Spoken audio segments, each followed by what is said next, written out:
Stylo news intelligence update में आपका स्वागत है। आज हम रूस यूक्रेन संघर्ष से जुड़े प्रमुख वैश्विक घटनाक्रमों का संक्षिप्त विश्लेषण प्रस्तुत कर रहे हैं। यह ब्रीफिंग प्रोवेव एआई द्वारा प्रायोजित है, जो दुनिया भर में पेशेवरों के लिए इंटेलिजेंस को शक्ति प्रदान करते हैं। आज का हमारा विश्लेषण रूस और यूक्रेन के बीच चल रहे संघर्ष में पिछले 2 हफ्तों के अहम घटनाक्रम पर केंद्रित होगा।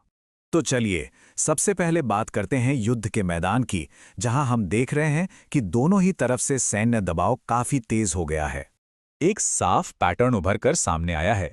रूस ने पूरे फरवरी महीने में यूक्रेन के महत्वपूर्ण ऊर्जा इंफ्रास्ट्रक्चर पर लगातार बड़े हमले किए हैं।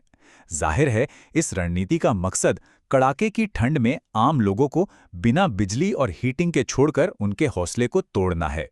इन हमलों के अलावा पश्चिमी यूक्रेन के लवीव शहर में एक आतंकवादी हमला भी रिपोर्ट किया गया, जिसने संघर्ष के आम नागरिकों पर हो रहे असर को और उजागर किया। राष्ट्रपति ज़ेलेंस्की ने इस घटना को चल रही आक्रामकता से जोड़ा है। जवाब में यूक्रेन ने भी अपना ड्रोन अभियान काफी तेज कर दिया है। देखिए, 2026 की शुरुआत से ही 240 से ज्यादा कामिकाजी ड्रोन हमलों की खबर है। ये आंकड़े साफ तौर पर उनकी बढ़ती जवाबी कार्रवाई की क्षमता को दिखाते हैं। तो अब सवाल उठता है कि दोनों पक्ष असल में निशाना किसे बना रहे हैं। जैसा कि हम देख सकते हैं, रूस का मुख्य ध्यान ऊर्जा के बुनियादी ढांचे पर है। वहीं दूसरी ओर यूक्रेन एक ज्यादा व्यापक रणनीति अपना रहा है, जो ऊर्जा और सैन्य दोनों तरह के ठिकानों को निशाना बना रही है। तो ये तो थी युद्ध के मैदान की बात। अब रुख करते हैं कूटनीतिक मोर्चे का, जहां इस बढ़ते तनाव के बीच शांति के लिए बातचीत भी साथ साथ चल रही थी। कूटनीतिक स्तर पर 2 अहम बैठकें हुईं, एक अबू धाबी में और दूसरी जिनेवा में। इन प्रयासों से प्रक्रिया आगे तो बढ़ी, लेकिन किसी बड़ी सफलता तक बात नहीं पहुंच पाई।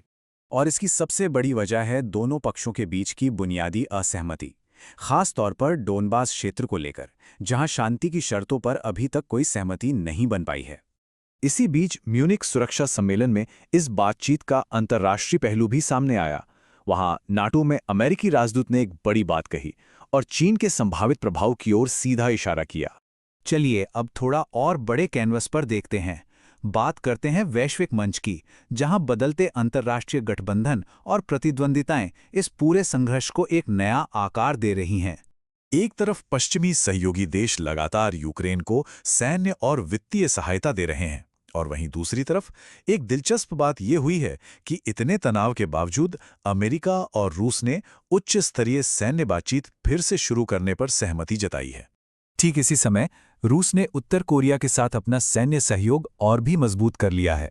अब ये एक ऐसा कदम है जो न सिर्फ इस क्षेत्र में तनाव को बढ़ाता है, बल्कि ये भी दिखाता है कि इस संघर्ष का असर पूरी दुनिया पर कैसे पड़ रहा है। लेकिन ऐसा नहीं है कि पश्चिमी सहयोगियों के बीच सब कुछ ठीक चल रहा हो। भविष्य में हथियारों की खरीद की नीतियों को लेकर अमेरिका और यूरोप के बीच कुछ रणनीतिक तनाव के संकेत भी उभर रहे हैं। और इस वैश्विक तनाव को और बढ़ाने वाली एक और खबर है, अमेरिका और रूस के बीच परमाणु हथियारों को कंट्रोल करने वाली जो आखिरी संधि थी, वो भी अब खत्म हो गई है। अब इसके खत्म होने का मतलब यह है कि एक नए परमाणु खतरे का दौर शुरू हो सकता है, क्योंकि अब इसे रोकने के लिए कोई समझौता ही नहीं है। तो इन सभी घटनाक्रमों को देखने के बाद सबसे महत्वपूर्ण बात क्या निकल कर आती है? देखिए, पिछले 2 हफ्तों की सबसे बड़ी तस्वीर यही है कि यह संघर्ष एक साथ 2 पटरियों पर चल रहा है। एक तरफ युद्ध के मैदान में दबाव लगातार बढ़ रहा है, और दूसरी तरफ कूटनीतिक समाधान के लिए नाजुक लेकिन महत्वपूर्ण बातचीत भी जारी है।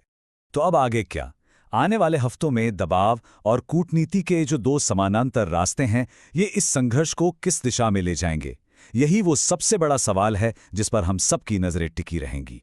अगर इन घटनाओं का और भी गहरा विश्लेषण जानना चाहें तो पूरा स्टाइलो न्यूज़ इंटेल अपडेट जरूर सुनें। इसका लिंक इसी पोस्ट में मिल जाएगा। इस इंटेलिजेंस अपडेट में हमारे साथ जुड़ने के लिए धन्यवाद। AI संचालित खबरों के लिए stylonews.com पर जाएं और हमें सब्सक्राइब करें।